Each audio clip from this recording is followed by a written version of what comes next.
ഗർഗമുനി വീണ്ടും ശ്രീകൃഷ്ണനെ കുറിച്ച് പറഞ്ഞു തുടങ്ങി. ഈ ബാലന്റെ മഹിമകൾ എന്തെന്നറിയുന്നവർ ഈ ലോകചക്രത്തിൽ ആരും തന്നെ ഇല്ലെന്ന് നന്ദഗോപ നീ അറിഞ്ഞാലും ഇവന് പ്രിയമായ കാര്യങ്ങൾ ചെയ്യുന്ന ഭക്തന്മാർക്ക് അവരുടെ ഇഷ്ടാഭിലാഷങ്ങൾ ഇവൻ സാധിച്ചു കൊടുക്കും. വിഷ്ണു ഭക്തന്മാർക്ക് അവരുടെ ആഗ്രഹങ്ങൾക്കനുസരണമായ അനുഭവങ്ങൾ സിദ്ധിക്കുന്നതാണ്. മൂലകൃതിയിൽ ഇപ്രകാരമാണ് ഉള്ളത്. നിന്റെ പുത്രന് ഗുണങ്ങളും കർമ്മങ്ങളും അനുസരിച്ച് അനേകം നാമങ്ങളും രൂപങ്ങളും ഉണ്ട്.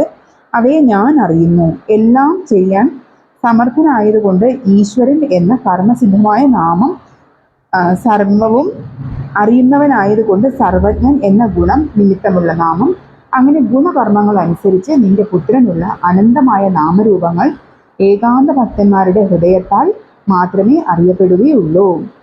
താപസോത്തമനും തേജസ്വിയുമായ ഗാർഗൻ തന്റെ പ്രവചനം തുടരുന്നു. ആശീർവാദം നൽകിയതിനു ശേഷം മഹർഷി യാത്ര പറയുകയും ചെയ്യുന്നു. ഗാർഗ മഹർഷി തുടരുന്നു.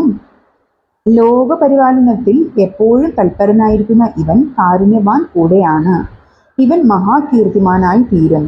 ഐശ്വര്യം, കീർത്തി, കാരുണ്യം മുതലായ ഗുണങ്ങൾ കൊണ്ട് ഇവൻ നിന്റെ പുത്രനായ കൃഷ്ണൻ മഹാവിഷ്ണുവിന് തുല്യനായിരിക്കും. ഒരു തരത്തിലും നിന്റെ മനസ്സിന് ക്ലേശം ഉണ്ടാകേണ്ടതില്ല. നിനക്ക് സങ്കടങ്ങളൊന്നും ഉണ്ടാവുകയുമില്ല. ശത്രുക്കൾക്ക് നിന്നെ ഉപദ്രവിക്കാൻ കഴിയുകയില്ല. അവരെ ഇല്ലായ്മ ചെയ്യാനുള്ള ശക്തി ഇവനുണ്ട്. നിങ്ങളെ രക്ഷിക്കാൻ വിഷ്ണു തന്നെ നിങ്ങളുടെ പുത്രനായി വന്നിരിക്കയാൽ കംസാദി ശത്രുക്കൾക്ക് ഇനിമേൽ നിങ്ങളെ ഉപദ്രവിക്കാൻ സാധിക്കയില്ല എന്ന് ഇവിടെ സൂചിതമാകുന്നു. ഞാൻ അത്രയേറെ പറഞ്ഞിട്ട് എന്ത് കാര്യം എന്ന് ഗാർഗ മഹർഷി ചോദിക്കുന്നു. ഈ ബാലൻ യഥാർത്ഥത്തിൽ നിങ്ങളുടെ പുണ്യം മുഴുവൻ ചേർന്ന് ജന്മമെടുത്തവനാണ്. വളരെ ശ്രദ്ധയോടുകൂടി ഇവനെ എപ്പോഴും രക്ഷിച്ചു കൊള്ളുക. സർവവും ശുഭമായി വരിക തന്നെ ചെയ്യും. ഇത്രയും പറഞ്ഞതിനു ശേഷം ഗാർഗ മഹർഷി ബാലന്മാർ രണ്ടുപേരെയും അനുഗ്രഹിച്ചു ആശിസുകൾ നേരുകയും ചെയ്തു.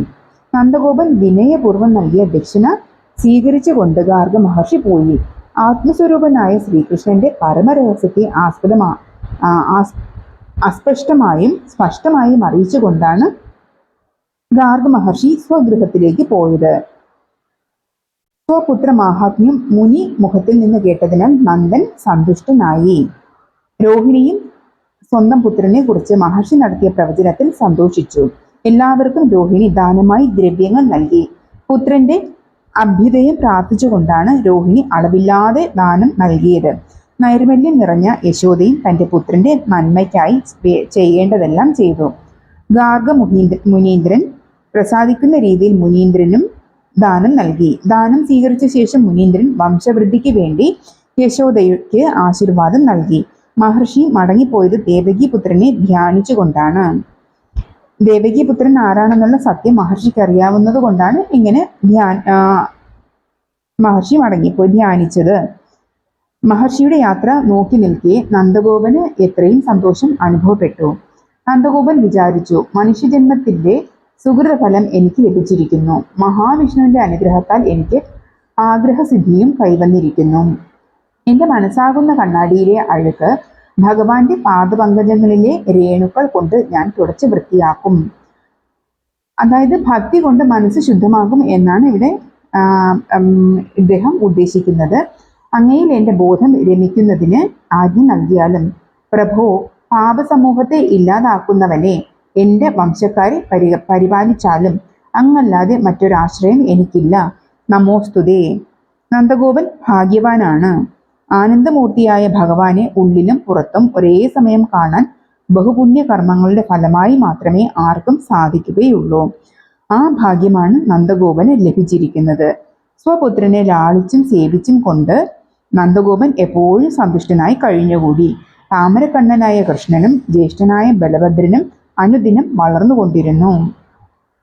മനുഷ്യരൂപത്തിൽ മനോജ്ഞമായ ഭാവവിശേഷങ്ങളോടും ഏവരുടെയും കണ്ണുകൾക്ക് ഇമ്പമരുളുന്ന ചേഷ്ടകളോടെയും കൂടി അവർ അമ്മമാർക്ക് നൽകിയ സന്തോഷത്തിന് അളവില്ല. അവർ ഇഴഞ്ഞു തുടങ്ങി, നിരങ്ങി, പതുക്കെ നടക്കുകയും ചെയ്തു. അതിനിടയിൽ വീഴുകയും നിലവിളിക്കുകയും ചെയ്യുന്നത് പോലും അമ്മമാർക്ക് ആഹ്ലാദകരമായി അനുഭവപ്പെട്ടു. കുട്ടികൾ രണ്ടുപേർക്കും പല്ല് മുളച്ചു. രാമകൃഷ്ണന്മാരുടെ അമ്മമാരായ രോഹിണിയും യശോദയും തങ്ങളുടെ മക്കളെ അവർ ചേറിണിഞ്ഞു വരുമ്പോഴും കൈകൾ കൊണ്ട് എടുത്തു മാറത്തണച്ച് ലാളിച്ച് മടിയിലിരുത്തി. സ്നേഹാധിക്യം മൂലം പാൽ ചുരന്നൊഴുകിക്കൊണ്ടിരിക്കുന്ന മുലകളിൽ നിന്ന് അവർക്ക് പാല് നൽകി. 2 കൈകൾ കൊണ്ട് മുല പിടിച്ച് നന്നായി കുടിക്കുന്നതിനിടയിൽ സന്തോഷപൂർവ്വം പുഞ്ചിരിച്ചു. അങ്ങനെ ഉണ്ണികൾ പുഞ്ചിരിക്കുമ്പോൾ അവരുടെ മുളച്ചു വരുന്ന ചെറിയ പല്ലുകൾ മുഖങ്ങൾക്ക് പ്രത്യേകമായ മാധുര്യം ഉളവാക്കി. അമ്മമാർ മാത്രമല്ല, ഗോപസ്ത്രീകൾ ഏവരും ആ കാഴ്ച ഉത്സവമായി തന്നെ കണ്ട് നിർവൃതി അനുഭവിച്ചു.